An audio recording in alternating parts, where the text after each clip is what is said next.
Beleza. Turma, vamos falar desses temas. Bom, tema feedback. Vocês já devem estar cansados de ouvir falar de feedback. Não deve ser a primeira vez que vocês ouvem falar desse tema. Todo mundo fala de feedback, né? Todo mundo já viu algum trabalho, já participou de algum workshop. Por que nós vamos falar de novo de feedback? Porque apareceu, né, na pesquisa de clima que este tema ainda era um tema que precisava melhorar aqui dentro. Turma, numa boa, troca o CNPJ das empresas e eu acho que vai aparecer para qualquer empresa esse dilema. Eu brinco que tem dois assuntos que qualquer empresa tem como desafio: feedback e comunicação. Comunicação, porque a gente esquece que as pessoas não moram dentro da nossa cabeça, né? Sem querer, assim, às vezes a gente acha que o indivíduo que a gente está conversando, ele cresceu na mesma família que a gente, né? Ele leu os mesmos livros que a gente, viu os mesmos filmes que a gente. Como a gente esquece disso, a gente fala com o outro como se ele soubesse exatamente do que a gente está falando. Tanto que eu brinco que o principal elemento para tumultuar a comunicação é quando a gente imagina que alguma coisa é óbvia. Não, esse assunto aqui, pelo amor de Deus, ele é óbvio, né? Então eu não vou falar. E aí o óbvio é o pai, mãe, tio, avô de todas as bobagens. Porque como é óbvio, eu não falo. E aí vem uma segunda pergunta importante. É óbvio para quem? É óbvio para quem está falando, para quem está escrevendo o e-mail, para quem está enviando, para quem está fazendo um sinal? Ou é óbvio para quem está recebendo o e-mail, para quem está ouvindo o outro falar? Porque se for óbvio só para quem está enviando a mensagem, temos um problema. Então, normalmente a gente tem um problema porque é óbvio, né, para alguém, e quando é óbvio para alguém, essa pessoa negligencia. Esse é o primeiro elemento, comunicação. O segundo elemento é feedback. Porque feedback, supostamente, deveria ser algo útil que eu ofereço para alguém, mas muitas vezes nem quem está oferecendo feedback não para pensar se aquilo é útil, nem quem está recebendo foi disponível para capturar alguma coisa útil. Então, deixa eu só apontar para vocês a base do que é que a gente vai conversar. Nós vamos falar feedback aqui, não necessariamente como uma ferramenta que chega para mim de maneira perfeita. Às vezes a gente recebe um monte de feedback torto. Alguém aqui, inclusive, já traduziu a palavra feedback? Já teve a curiosidade de traduzir a palavra feedback? Não? Vamos traduzir rapidinho. Alguém sabe o que significa feed em inglês? Alimentar. E o back? De volta. De volta, retorno, né? Então, se você fosse traduzir, seria quase como se você fosse alimentar alguém de volta com alguma coisa. Bom, se é de volta, é porque partiu dessa pessoa. Você não dá de volta para alguém algo que ela já não tenha te dado. Olha, eu vou te devolver um negócio que você nunca me deu. Você não está me devolvendo, você está me dando. Se eu estou te devolvendo, é porque você me deu. E o que eu estou te devolvendo foi algo que eu percebi, que você fez, que teve algum impacto, logo partiu de você, foi alguma atitude, alguma questão que você gerou e que eu quero devolver para você ter noção do que é que isso está causando. Portanto, foi o indivíduo que inicialmente gerou aquilo. Agora, turma, se é alguma coisa que eu devolvo para a pessoa, mas que alimenta ela, então isso que eu estou devolvendo para a pessoa precisa ser o que para a pessoa? Útil. Útil. Então, esse é o ponto que às vezes tumultua um pouquinho o feedback, né? Tem horas que muitas vezes o que eu dou para a pessoa não é útil para ela. Logo, não é feedback. Então, muitas vezes eu estou dando um comentário, eu estou devolvendo uma percepção, eu estou devolvendo uma opinião que eu tenho sobre algo, mas se isso não tem utilidade na vida da pessoa, então, portanto, não é um feedback. Então, turma, só para deixar claro, feedback na tradução seria uma retroalimentação. Tanto que essa palavra, já quase tentaram traduzir feedback no passado para retroalimentação. Você imagina que terror que ia ser isso. Ô João, vamos conversar na nossa linha meia hora que eu quero fazer uma retroalimentação com você. Não, vai o João, eu não. Eu não quero sessão de retroalimentação em mim. Né? Tanto que eu tenho um consultor que eu conheço que brinca que tem líderes, né? Tem chefes que confundem feedback, portanto retroalimentação, com alimentação no reto. Eles acham que feedback é a hora do crawl. Não, feedback não é a hora do crawl. Feedback é a hora de você devolver para a pessoa alguma coisa que talvez ela não tenha percebido, ou que ela percebeu o que ela fez, mas ela não percebeu as consequências daquilo. Talvez ela não tenha clareza daquilo. Então eu estou devolvendo alguma coisa que tem que ser útil para a pessoa, tem que alimentar. Uma das coisas que a gente tem falado bastante com líderes, turma, tanto aqui quanto em qualquer lugar que a gente faz um trabalho com liderança, é avisar que feedback não é só sobre o que está indo mal. Se é dar um retorno para alguém de alguma coisa que é útil para ela, ou para essa pessoa, é bom avisar a pessoa também do que é que está indo bem. Para a pessoa saber o que ela está fazendo bem e continuar fazendo bem. E aí, turma, outro dia, eu já vou me apresentar, prometo. Outro dia eu estava fazendo um atendimento individual com uma pessoa, fora daqui. Eu também faço um trabalho de coaching, de orientação de carreira, e aí nós fomos fazendo uma sessão, e essa pessoa, depois da sessão, me mandou um link de um artigo que ela leu, falou, olha, tem tudo a ver com o que a gente conversou. Eu não tenho muita paciência com artigos, às vezes eu acho que eles são meio que repetitivos, a pessoa faz uma colagem de um monte de coisa, mas esse artigo era muito legal, depois se alguém se interessar, eu mando para vocês. Ele fala, na verdade, de reposicionamento, da importância da gente a todo momento se reposicionar na vida. E o que me chamou a atenção foi o comecinho do artigo. Ele começa o artigo contando uma história real, vocês vão me perdoar, eu não vou lembrar os pequenos detalhes da história, mas eu lembro do enredo. Se eu não estiver enganado, em 1976, 78, enfim, segunda metade da década de 70, um voo partiu da Nova Zelândia.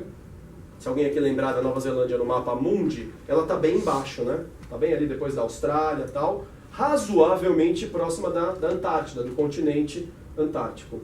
E aí um voo partiu da Nova Zelândia para fazer uma sobrevoagem panorâmica sobre um pedaço ali da Antártida. E a ideia era as pessoas observarem ali aquele visual branco, as geleiras e tudo mais. E o voo, quando decolou, eu também não me recordo exatamente os detalhes, me perdoem, mas por algum motivo ele ficou 2 graus fora da rota que ele deveria seguir. E ninguém percebeu. Nem nem o piloto percebeu, nem o copiloto, enfim. O fato é que, na hora que isso saiu 2 graus... Gente, alguém aqui tem noção do quanto é 2 graus? Sim, pega um transferidor. Não pega transferidor. Finge que você não sabe o que é transferidor. Se você souber o que é transferidor, isso denuncia a idade. Né? Finge que você não sabe. Mas, de qualquer maneira, se você calcular 2 graus, é uma fissurinha desse tamanho. Uma bobagem, quase não dá para fazer na mão. Agora, turma, 2 graus em 1 metro, 10 metros, dá uma bobagem de diferença. 2 graus em 1000 quilômetros deu uma diferença bem razoável. E quando esse avião se aproximou do continente antártico, né? Em vez dele se aproximar numa região ali que acho que deveria ser uma planície, e aí ele poderia fazer o voo, as pessoas viam e voltavam, e o avião voltaria, portanto, ele se aproximou de uma região montanhosa. Outro dia um menino fez acho que foi um rapaz, não lembro de que área, acho que da área de TI, ele fez o cálculo do quanto daria em 1000 quilômetros apenas 2 graus de diferença. E deu um negócio como centenas de quilômetros de diferença. E aí, portanto, em vez de chegar numa região de planície, chegou numa região montanhosa e esse avião se chocou num vulcão adormecido. Acho que até por conta de ser um vulcão, ele fazia muita névoa, né? Porque a Antártida é uma região fria, aquela parte quente, o avião, o piloto não viu. Imagina que nós estamos falando de 1970 e pouco, né? Não tinha os radares que tem hoje, e o avião se chocou contra essa montanha, explodiu e infelizmente gerou a catástrofe, né? Vem cá, bem-vindo. De todo mundo morrer. Por que essa história para mim é muito simbólica? Turma, 2 graus, né? Parece uma bobagem. Sabe aquela coisa que a gente faz um dia que ninguém fala nada? Eu não vou comentar com a Maria porque foi só uma atitude que ela teve infeliz, eu não vou falar nada. Pois é, mas se aquela atitude se repete, e se repete, e se repete, e aquilo vai passando uma semana, 2, 3, 4 meses, 6 meses, 1 ano, aí vem a maldita, ou bendita, depende, avaliação de desempenho. E em cima dela é que vai ser considerado o seu desempenho no ano, a sua permanência ou não na equipe, muitas vezes o bônus, e aqueles míseros 2 graus de 10 meses atrás, de 8 meses atrás, até de 6 meses atrás, que agora foram se repetindo semanas e semanas e semanas, na avaliação de desempenho vai pagar um preço. Turma, às vezes foi uma bobeirinha, uma coisinha de nada que eu fiz e que ninguém me falou nada. Só que aquilo se repetindo, se repetindo, se repetindo, cobra um preço gigantesco na hora da avaliação de desempenho. Uma das coisas que a gente tem falado para os líderes, e acho que vocês devem cobrá-los, inclusive, sobre isso, vocês vão ver que a gente vai falar aqui bastante sobre a importância de vocês cobrarem bons feedbacks deles, e acho que isso é justo, é que tudo que não pode acontecer numa avaliação de desempenho, tem uma coisa que não pode acontecer de jeito nenhum, é que no dia da conversa, da sessão da avaliação de desempenho, aconteça alguma surpresa. Então assim, você vai conversar com o seu líder e aí ele te fala de alguma coisa, olha, tem uma questão aqui, uma atitude, um relatório, um projeto cujo desempenho que você teve foi muito ruim e eu queria agora te contar isso. Peraí, e aí você é pego de surpresa? Peraí, tivemos o ano inteiro para falar disso e ainda que isso não tenha acontecido 12 meses atrás, mesmo que tenha acontecido 1 mês atrás, você esperou 1 mês para me falar de alguma coisa que foi mal? Quer dizer que nesse último mês ou nesse último ano eu posso estar errando consistentemente e você não me falou nada. Então, não pode haver surpresas na avaliação de desempenho. Faz algum sentido isso para vocês? Eu não posso ser pego de surpresa na avaliação de desempenho. O que nós vamos fazer na avaliação de desempenho é basicamente alinhar e fechar tudo aquilo que a gente veio falando ao longo do ano. Tudo bem até aqui? Mas acontece, né, turma? Uma série de surpresas. Não precisa fazer assim com a cabeça que aí você logo entrega que é com você que acontece a surpresa, né? Mas brincadeiras à parte, turma, infelizmente a gente ainda vê muitas pessoas falarem, pois é, mas eu ainda tenho avaliações de desempenho que o meu líder me fala pela primeira vez no ano coisas que ele me disse que aconteceu 6 meses atrás. E por que ele não me falou antes? Bom, por que ele não falou antes com vocês, eu não faço a menor ideia. Eu não estou conversando com eles. Ou melhor, até estou, né? A gente fez o trabalho com os líderes e nós provocamos eles. Mas a minha pergunta é, por que às vezes nós esperamos 6 meses para receber um feedback? Por que a gente não vai lá também e provoca, né, o nosso líder? E eu vou me antecipar, já que é uma palestra, né, e não um workshop, não dá para interagir tanto, senão a gente não acaba aqui no tempo previsto, mas eu vou dizer um pouco das respostas que eu ouço. Basicamente, a resposta que eu ouço, quando eu pergunto para alguém, por que é que você não vai falar com o meu líder, ou o seu líder, perdão, é mais ou menos assim, você faz ideia de quem é o meu líder? Você faz ideia do ogro que me lidera? Você faz ideia da bruxa que me lidera? E você quer que eu vou lá falar para tomar mais porrada? Não, o que eu quero não importa. Importa o que é que você quer para a sua carreira. Importa o quão comprometido você está com o seu desenvolvimento. Porque sim, turma, às vezes a gente recebe feedbacks muito ruins. Especialmente no formato. O que me incomoda não é nem quando a pessoa dá um feedback que não serve para nada. Porque se a pessoa te dá um feedback que não serve para nada, você pega esse feedback e joga fora. É igual, por exemplo, se alguém te der um pote cheio de cocô. Imagina essa cena, ela é meio nojenta, mas vamos lá, vem comigo.